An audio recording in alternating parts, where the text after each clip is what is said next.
Hi friends, నమస్తే అండి. నేను మీ Jyotsna. Welcome to my channel housewife kitchen creatives easy recipes అండి. అందరు ఎలా ఉన్నారు? సంతోషంగా ఉండాలి అని కోరుకుంటూ ఈజీ రెసిపీ స్టార్ట్ చేసుకుందాం. తోటకూర అండి, చిన్నాకుల కూర ఎండు కారంతో చేయబోతున్నామండి. ఎండు కారము ఒక పొడి తయారు చేసుకోవాలి దీనికి. ఆ పొడితో ఈ కర్రీ ఫ్రై కర్రీ అండి, చాలా బాగుంటది. ఇప్పుడైతే ఆకుకూరలు చాలా వస్తున్నాయి. ఈ సీజన్ అండి, ఆకుకూరలు బాగా దొరుకుతాయి, ఫ్రెష్ గా ఉంటాయి, బాగుంటాయి. ఊరికే ఒకే విధంగా కాకుండా ఇలా కొంచెం డిఫరెంట్ గా చేసుకుంటే చపాతీలో కానీ రైస్ లో కానీ సూపర్ గా ఉంటది. చూస్తున్న ప్రతి ఒక్కరు తప్పకుండా లైక్ చేయండి. ఓకే అండి, రెసిపీ స్టార్ట్ చేసుకుందాం. నేనైతే ఇది ఒక 2 కట్టల తోటకూర తీసుకొని శుభ్రంగా కడిగి అంత చించి పెట్టానండి. ఉప్పు నీళ్ళల్లో వేసి కడగాలి. ఆకుకూరలు ఏవైనా కూడా ఉప్పు నీళ్ళల్లో వేసి కడిగితే చాలా శుభ్రంగా, ఏం ఆకులకు ఏదైనా పురుగున్నా ఎగ్స్ ఉన్నా కూడా అన్ని పోతాయండి. తప్పనిసరిగా ఉప్పు నీళ్ళల్లో వేసి కడగాలి. ఇంకా కొంచెం గోరువెచ్చటి నీళ్ళల్లో కడిగితే ఇంకా సూపర్ అండి. కానీ ఉప్పు మాత్రం వేయడం మర్చిపోవద్దు. ఉప్పు నీళ్ళల్లో వేసి కడుక్కోవాలి. ఇది పక్కన పెట్టేసి స్టవ్ ఆన్ చేశానండి. కడాయి పెట్టాను. ఆయిల్ వేసుకుందామండి. ఆకుకూర 2 కట్టలే కాబట్టి కొంచెం తక్కువ ఆయిల్ పడుతుంది, మరి ఎక్కువ పట్టదండి.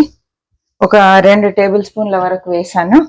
ఆయిల్ వేడైంది. కొంచెము జీలకర్ర వేసేసుకుందాం. కొంచెమే అండి. కొన్ని ఆవాలు వేసుకుందాం. కొంచెం మినపప్పు వేస్తున్నాను. కొంచెం పచ్చిశనగపప్పు వేస్తున్నాను. ఎక్కువ వేయలేదు, కొంచెమే వేసాను. ఇవి కొంచెం తాలింపు చిట్పట్లాడిన తర్వాత మనం ఇందులో ఆనియన్ వేసుకోవాలండి. ఆవాలు చిట్పట్లాడుతూ ఉన్నాయి. ఒక ఉల్లిపాయ చిన్న ముక్కలు కట్ చేసి ఇందులో వేసేస్తున్నాను.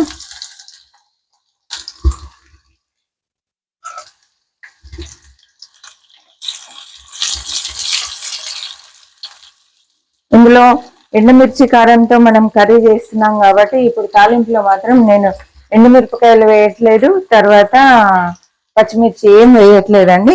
కొంచెము పసుపు వేసేసుకుందాం. లైట్ గా పసుపు వేసాను. ఆనియన్ కొంచెం మగ్గాయి, లైట్ గా మగ్గితే సరిపోతుంది. ఈ ఆకు ఇందులో వేసేస్తున్నా అండి.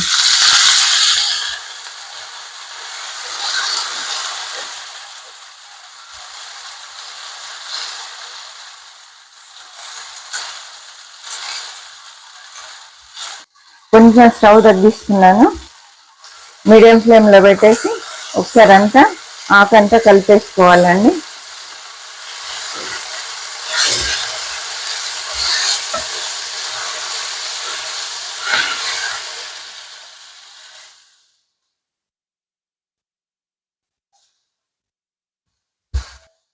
ఇప్పుడు కాసేపు మూత పెట్టేద్దామండి. ఇక్కడ ఆకుకూర మగ్గుతూ ఉంటది. ఇప్పుడు ఇంకొక స్టవ్ పైన మనం ప్యాన్ పెట్టేసుకుందామండి. ఇప్పుడు ఇందులో కారానికి సంబంధించిన డ్రై రోస్ట్ చేసుకోవాలి. ఒక 10 వెల్లుల్లిపాయలండి, తర్వాత ఒక 4 ఎండుమిరపకాయలు. మీరు తినే కారాన్ని బట్టి, మీరు తీసుకున్న క్వాంటిటీ ఆకుకూరని బట్టి ఎండుమిర్చి వేసుకోండి. కొంచెం మీడియం కారం తింటాం కాబట్టి నేనైతే 4 వేస్తున్నాను.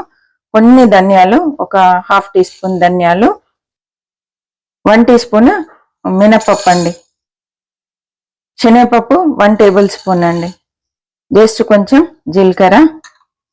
ఇవన్నీ డ్రై రోస్ట్ చేసుకోవాలి.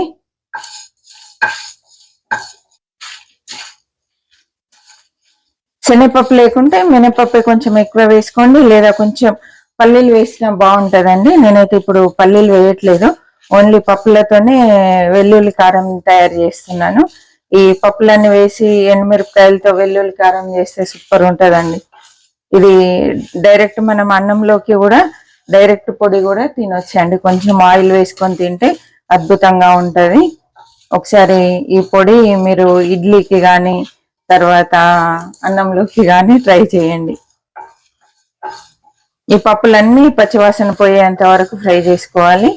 ఇది పప్పుల పొడి చాలా బాగుంటుందండి. అంటే వంకాయల్లో వేసుకోవచ్చు, కూరగాయలు వీటిలో దొండకాయ అయినా దేంట్లో అయినా వేసుకోవచ్చు.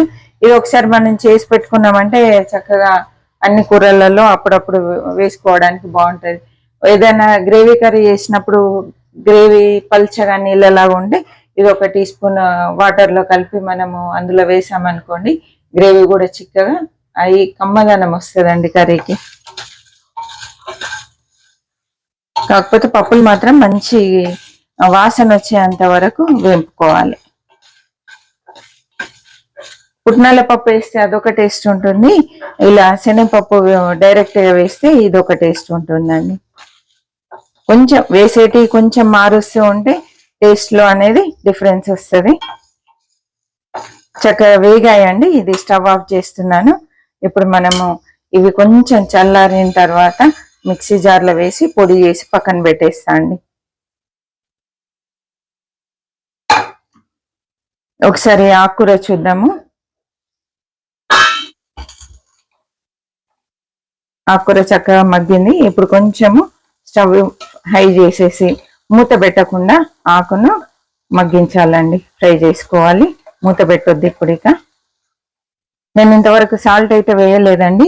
సాల్ట్ మనం తర్వాత వేసుకోవాలి. ఆకుకూరలో సాల్ట్ వేసిన వెంటనే నీరు వచ్చేస్తుంది. మనం ఇది ఫ్రై కాబట్టి నేను ఇప్పుడే ఇంకా సాల్ట్ వేయలేదు. మిక్సీ జార్లో వేస్తున్నా అండి ఇవన్నీ. ఇది పూర్తిగా మెత్తగా కాకుండా కచ్చపచ్చగా దంపుకోవాలి. ఆన్ ఆఫ్ చేస్తూ మిక్సీ పెట్టామంటే చక్కగా కొంచెము రఫ్గా పొడి తయారవుతుందండి. ఒకే రకంగా పెట్టామంటే మెత్తగా అయిపోతుంది. చూస్తూ మిక్సీ పట్టుకోవాలి. సాల్ట్ కూడా ఇందులోనే వేస్తున్నా అండి. ఆకు కొంచెమే అయింది. ఉడికిన తర్వాత ఆకుకూరలో ఆకు ఎట్లాగో తగ్గుతుందండి. ఒక ½ టీ స్పూన్ సాల్ట్ వేస్తున్నాను. అవసరం ఉంటే మళ్ళీ వేసుకుందాం. మనం మిక్సీ పట్టేస్తా అండి.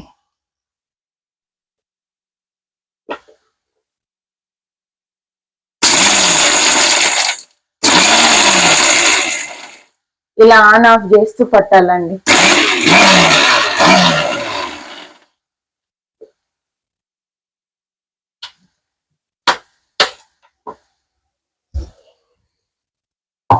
చూడండి పర్ఫెక్ట్ గా అయింది. ఇలా కొంచెము పప్పులుగా ఉంటే బాగుంటది.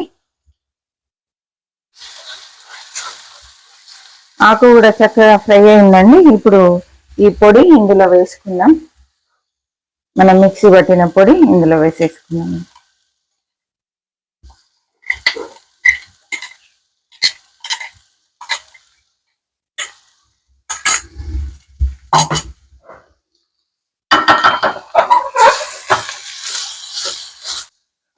ఆకుకూరలు ఇష్టం లేని వాళ్ళు కూడా ఇలా చేస్తే చాలా ఇష్టంగా తింటారండి. అంత బాగుంటది. కొంచెం స్టవ్ పెంచుతున్నానండి. ఇక్కడ చూడండి ఎంత బాగా ఉడికిందో, గుజ్జులాగా అయిపోయిందండి.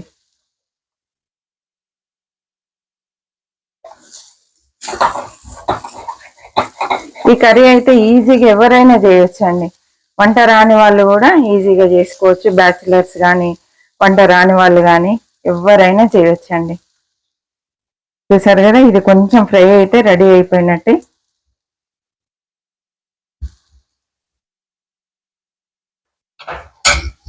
స్టవ్ ఆఫ్ చేస్తున్నా అండి. సర్వింగ్ ప్లేట్లోకి తీసుకున్నా.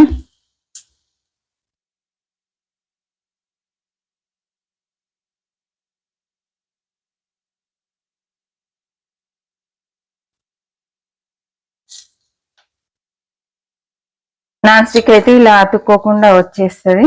మనం స్టీల్ కడాయి పెట్టుకున్నాం కాబట్టి కొంచెం కడాయికి అతుక్కున్నది.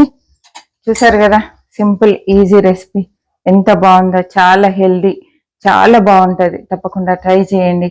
ఇది సాంబార్ పక్కన, రసం పక్కన, అన్నంలోకి, చపాతీలోకి, పూరీలోకి దేంట్లో అయినా అద్భుతంగా ఉంటదండి. మిల్లెట్ దోశల్లోకి కూడా ఈ కర్రీ తినొచ్చు. చాలా హెల్దీ కాబట్టి తప్పకుండా ట్రై చేయండి. మీకు నచ్చింది అనుకుంటున్నాను. నచ్చినట్లయితే లైక్ చేయండి, షేర్ చేయండి, సబ్స్క్రైబ్ చేయండి. కొత్తగా చూస్తున్న వాళ్ళు ప్రీవియస్ వీడియోస్ చూడండి. బాగున్నాయి వీడియోస్ అంటే అప్పుడు తప్పకుండా నా ఛానల్ సబ్స్క్రైబ్ చేసి పక్కనే ఉన్న బెల్ ఐకాన్ ప్రెస్ చేసి అందులో ఆల్ అనే ఆప్షన్ వస్తుందండి, అది మీరు క్లిక్ చేయండి. ఓకే అండి, ఈ రెసిపీ నచ్చినందుకు థ్యాంక్ యూ సో మచ్. మరి ఒక మంచి రెసిపీతో మళ్ళీ కలుద్దాం. అప్పటి వరకు సెలవు అండి. చివరి వరకు చూసినందుకు థ్యాంక్ యూ సో మచ్ అండి.